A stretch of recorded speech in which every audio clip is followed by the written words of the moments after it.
What if the best career move you could make is to automate yourself out of your job? I'm Dina Levitan, and this is Automate Yourself Out of a Job and Into a New Career. Here's the thing. While everyone's worried about AI taking their jobs, some people are using automation to catapult themselves into new and exciting opportunities. They're saving 20 plus hours a week, creating space for higher impact work, becoming indispensable through reinvention, not repetition. Today, I'm talking with Deonna Hodges about how she has been approaching her work as a software engineer at Netflix and a content creator teaching the world about automation and AI. Let's dive in. Hello, everyone, and welcome to Automate Yourself. I'm here with Deonna Hodges, who is a software engineer. She's been working for over 10 years. She's a Stanford grad. She works now at Netflix as a senior engineer. She's also super passionate about AI and has been spending a lot of her time educating, teaching others about it, including on social media, TikTok, etc. It's a pleasure to have Deonna on this conversation today, and I would love to learn a little bit more about you. So Deonna, let's start at the beginning. What's your career background and how do you work today? Yeah, so my background, I've been in software over 10 years. I started out doing backend C++. I've done C++ on the front end. That's how old I am. When 32 APIs. I did full stack web dev before React, and that pushed me over to doing Android. And I've been doing Android for the past several years. I work at Netflix, and the question about how I work right now is I have fully embraced AI-assisted coding. I use rubber duck debugging with writing documentation, with writing technical specs, and it has really improved my productivity and my ability to tackle any challenge. I feel like engineering-wise that my company throws at me, any side projects I want to do throws at me, all of that. Amazing. And when and how did you start using AI, both inside of work and outside of work? Yeah, I mean, that's a great question because I took classes in college with like A-star pathfinding and things like just very, very much different from what we see today with LLMs. And I don't know if I would call myself an early adopter, but I was playing around with GPT-3 in the little playground, just writing silly poems and everything before ChatGPT came out. But when it did come out, I immediately started using it just for for coding, for writing specs, I think perplexity was the big one for me because Android documentation, it felt just using a standard trained LLM didn't have the freshest references. But I immediately started using it. I was like, holy crap, like, why isn't any other software engineer talking about how amazing this is and how much better code we are writing with this tool? But I think a lot of technologists didn't use it initially. They thumbed their nose at it.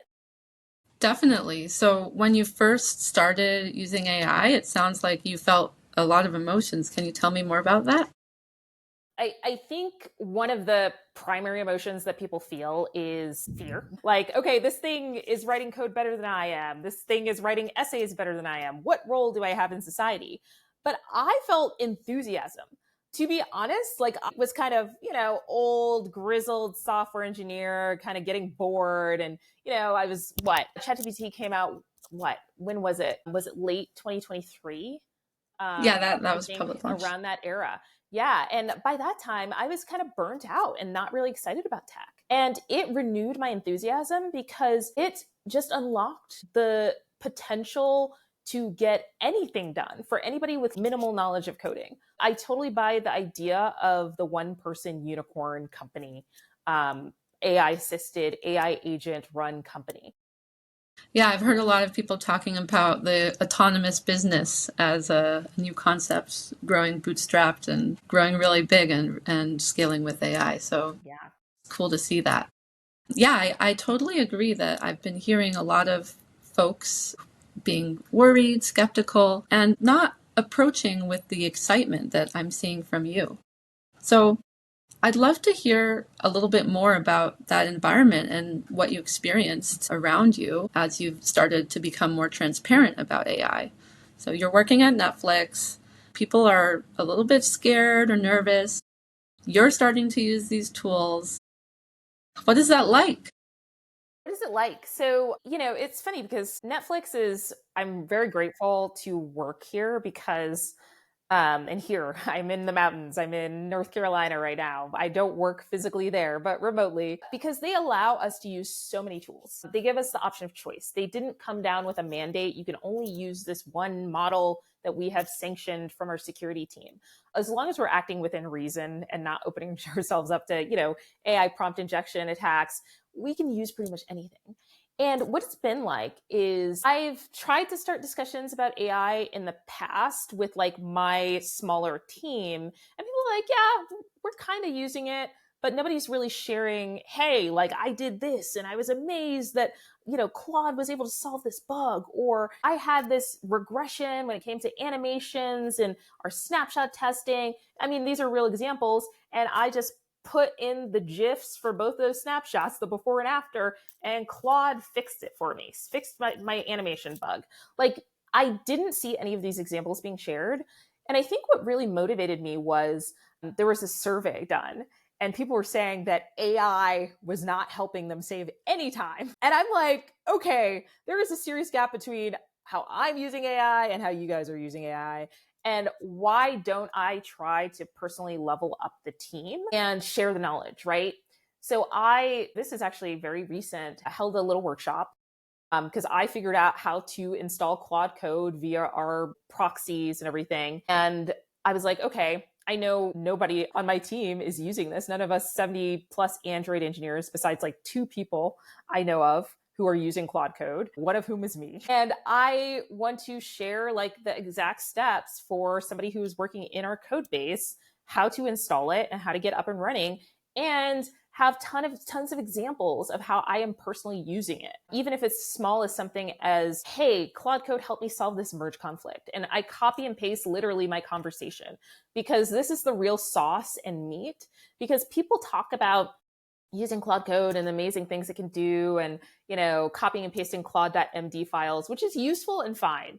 But I want to see people actually building features, and I want the conversation. I want to see exactly how you're prompting. How much context, how little context are you asking? Are you allowing, web search? How are you informing it of the best practices of the code base, or is it just figuring it out? All these questions are just the real meat between getting useful info out of AI and just giving up and failing. Totally, yeah. And all those knobs and all the bells and whistles, it really makes a difference between how you experience AI as something that, is irrelevant to your life or can really make a difference. I would love to hear a little bit more about, you decided I'm going to start sharing about this at work. Tell me about that process. When you shared that you were going to talk about it, what was the reaction like? What was the reaction after you gave the session?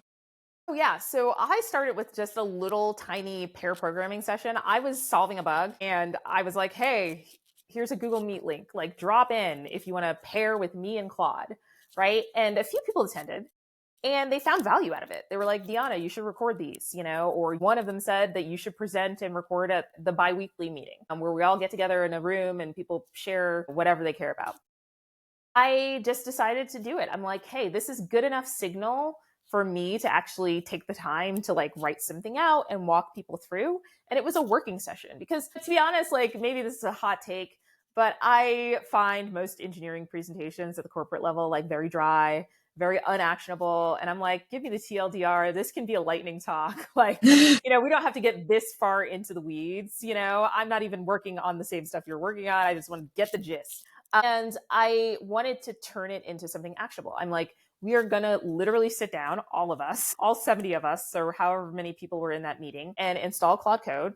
And we are going to troubleshoot together as a group and get hopefully everybody online and working with it by the end of this, 30 minutes. And we got everybody working on it. Everybody who cared to install it got it working. And since then, it's been funny because people have taken off with it. Like people have created people besides me, like our own custom Claude.md that we're iterating on at the project level, right? That understands all of our best practices and references our documentation. Another guy really passionate about MCPs wrote documentation on, installing MCPs, our Netflix specific ones, and then also how he is using them, which I think that's the most important part. Like you can give me the doc on how to install it, but I want to see how you're using it so that I will want to install it. I will want to take the time to fight with various technologies to actually use this. Yeah.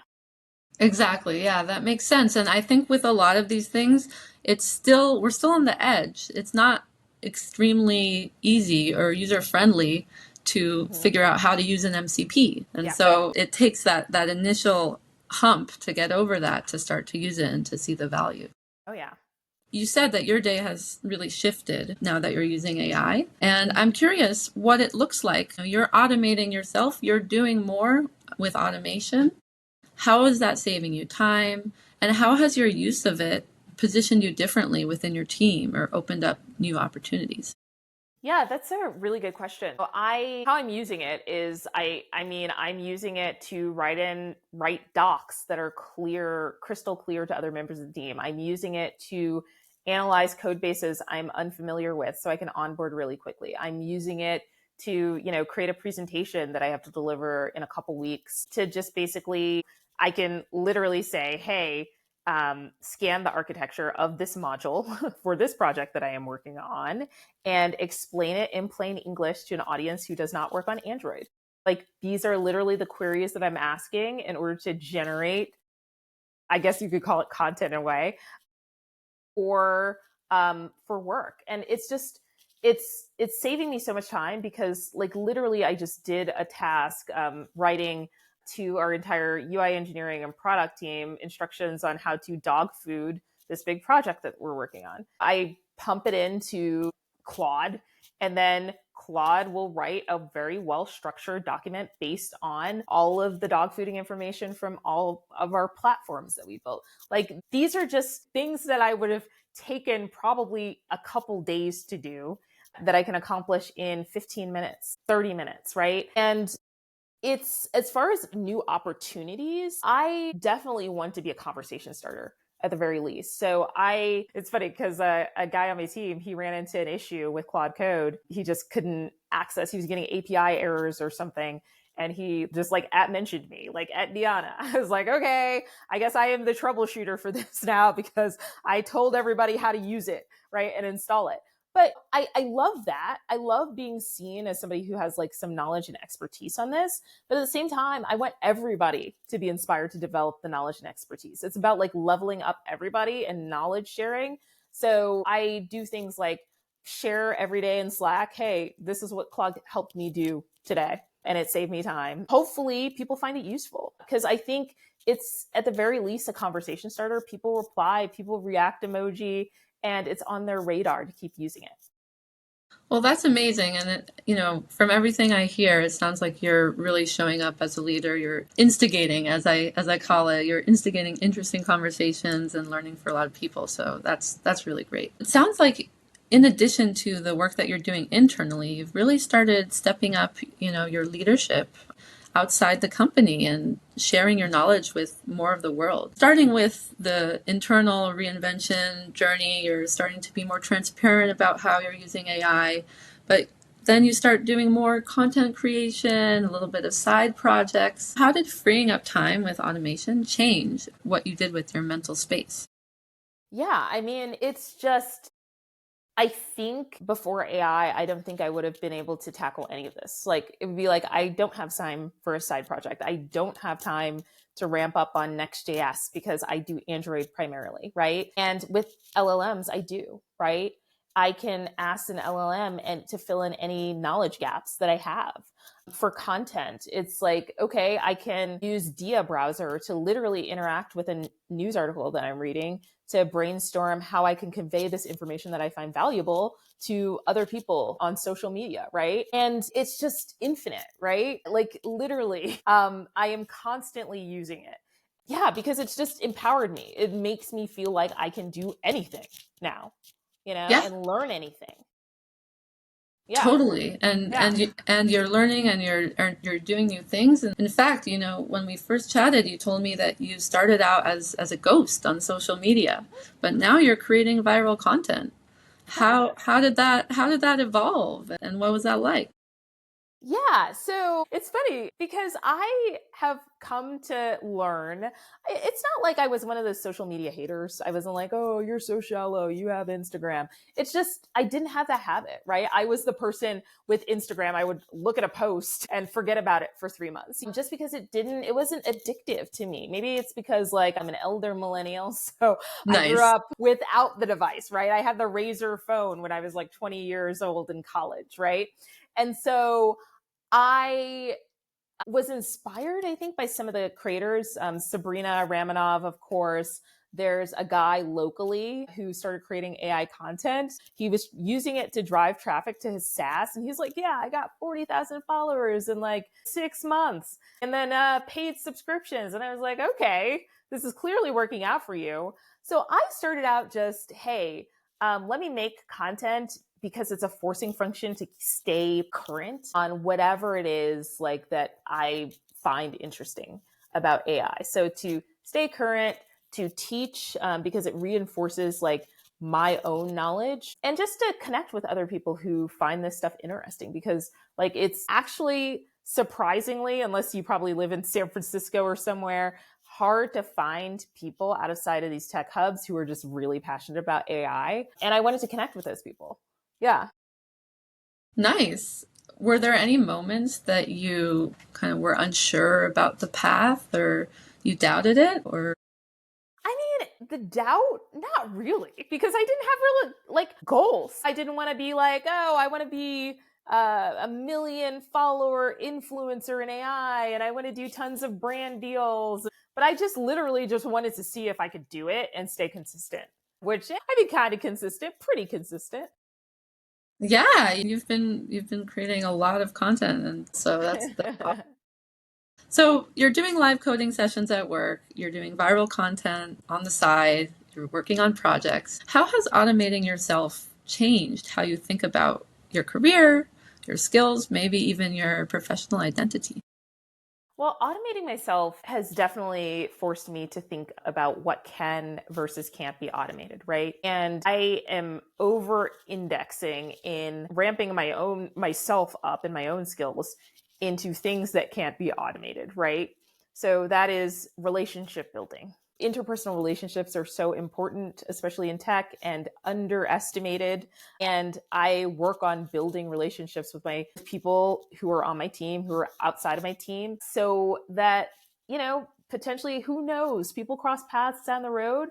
But, I think it's just, I mean, I always adhere to the whole phrase, your network is your net worth, but it's just really valuable to have interpersonal and human connections. So I think that is the area that can't be automated, in my opinion. Yeah. Yeah. Yeah, I love that. And I think that you're right that as we do more with AI and with the virtual world, the physical world becomes even more important and interacting with people, building relationships and growing as human beings Yeah, for is the sure. goal. So I'd like to hear a little bit more about people who are scared about AI. What advice would you give them?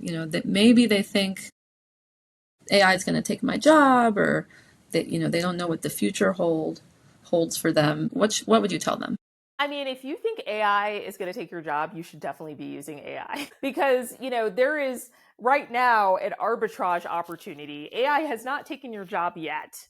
And if you can ramp up and figure out where you can add value and the AI can't, then do that. Figure that out. Because like I never really understood that argument. AI is going to take my job, therefore I will not use AI.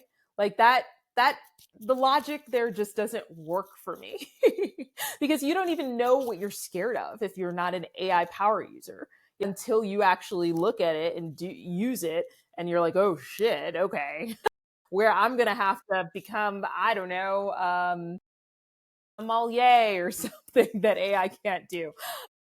But no, I kid. Like software engineers, I think coding is one obvious example where AI is just like killing it. And it could easily, you can see we're very highly compensated, part of labor, and you can see where AI can come in and easily, especially with Claude Code, which is absolutely amazing. You can run tasks in parallel, right? And you can easily see how fewer roles, and you can even see it in the job market, how fewer roles are open, especially for entry level engineers. So AI, like for my job, like, okay, yeah, it's probably going to clear out some roles. But do I stop using AI? Do I become, do I resign myself to being less productive because I think AI is going to take my job? Therefore, I'm going to rail against it and lambast anybody who's using it. I maybe this is like a mild rant, but I naysayers, man, especially among software engineers. Like I saw a little Slack thread today where they're like, AI is actually making people code more slowly. Like, look at this. So I've been reading the paper. And one of the key findings, so basically in this paper, they had a bunch of open source, like, very senior engineers who knew their open source projects deeply. They were primary contributors on these projects. And basically they compared estimates for how much time they thought a task would take them, like solving a GitHub issue with AI, and how long the actual observed times were. And the observed times were like higher, not by any crazy amount. But one thing that they linked to a blog post, which was like full of bad takes. But one thing they failed to consider was the primary tool that the researchers used was Cursor, and people were not familiar with Cursor. Like the people who were in this study were not. And then they actually separated out. I was reading an article in the Pragmatic Engineer literally just before this, where they separated out people who had 50 plus hours of using Cursor, and those people saved a ton of time. So I'm like, we have to just look at the full picture here. We can't cherry pick statistics. And we have to acknowledge that time spent with AI learning prompting, learning workarounds, learning how to spawn a subagent or how to set up a specific commands folder with your custom commands to make your workflows easier in Claude. You have to work with it for long periods of time in order to extract value out of it. Oftentimes when those people say, hey, I don't want to use AI, or because it's bad, or AI will take my job, or it's overhyped, they haven't put in the reps to really understand it to be able to make those conclusions. So I just don't trust a lot of what those people say. Like I have not, and I'm trying, I am having an open mind, come across a person who has that take, who has spent 50 hours with ChatGPT. I'm like, hey, give it 50 hours. Right. And there is a steep learning curve. And for a lot of people to invest that time, to get the potential benefit, they haven't been convinced yet. So hopefully this conversation will convince them. That makes a lot of sense. And, I also hear the same from my friends at, the Amazons of the world, the Googles of the world.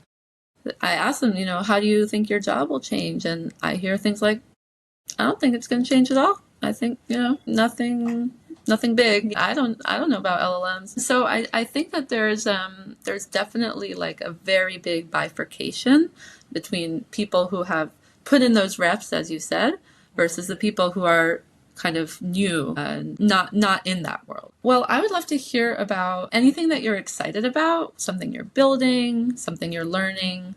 It could be Netflix or outside. Tell me more about what you're doing right now that you're excited about. Yeah, I mean, I'm building like various tiny little SaaS projects. One that I'm working on right now, it used to have the name Mafia, Making Amazing Friends in Asheville, but now I'm calling it Hello Table. It's basically a clone, not a clone, but a similar concept of Time Left, where you basically have dinner with strangers on a designated night of the week, but made for, not the New Yorks and LAs and Parises of the world, made for smaller towns. So that's one thing I'm working on. I also built a little color analysis website, since color analysis is all the rage. AI assisted, it comes up with, your color palette of things that look good on you, makeup recommendations, clothing recommendations, things like that, which is really fun. I got a bunch of my friends to start using it. And yeah, I'm just excited about the getting everybody to code and build their custom little projects, right? Because software engineers are such a very well, I can't speak for everybody, but that angle is just very, very limited. Or you're in Seattle. Okay, so similar. Like you go to Seattle, you go to San Francisco, everybody talks a certain way. Everybody uses certain phrases like high agency or forcing function, or, all of these little Silicon Valley coined phrases. Buzzwords. Buzzwords. People are always like reading the same media, like rationalist community, all of that stuff.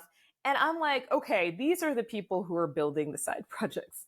What happens when, the rural mom like gets her hands on Lovable? What is she going to build? Something that'll totally fucking surprise all of us, right? So that's the thing that I'm most excited about, democratizing the usage of these tools. I completely agree. And I think I've already seen that in the Women Building AI Discord. Mm-hmm. You don't hear about people building a faster food delivery service in that Slack. It's, I'm building an app for caregivers, or I'm families, or things that are really core to society. It's really hard to make a 10x Silicon Valley style startup around. Yep. Well, thank you so much, Deonna, for your time, for sharing your perspective. It's wonderful to hear how you're embracing the new world and automating yourself into the future. Thanks. Awesome. Thank you. That's a wrap on today's conversation with Deonna Hodges. If this story sparks something in you, here's what I want you to do. Ask yourself this question. If you automated away 30% of your current tasks, what higher impact activities would you pursue with that time? Your answer might just reveal your next career evolution. Want more stories like this, plus tactical guides on how to start automating your work and how to dive into AI? Join our community at newsletter.chillaborate.com. That's newsletter.chillaborate.com. I'll send you real automation wins, practical tools, and mindset shifts to help you turn uncertainty into opportunity. Thanks for listening, and remember, the future belongs to those who automate themselves into it.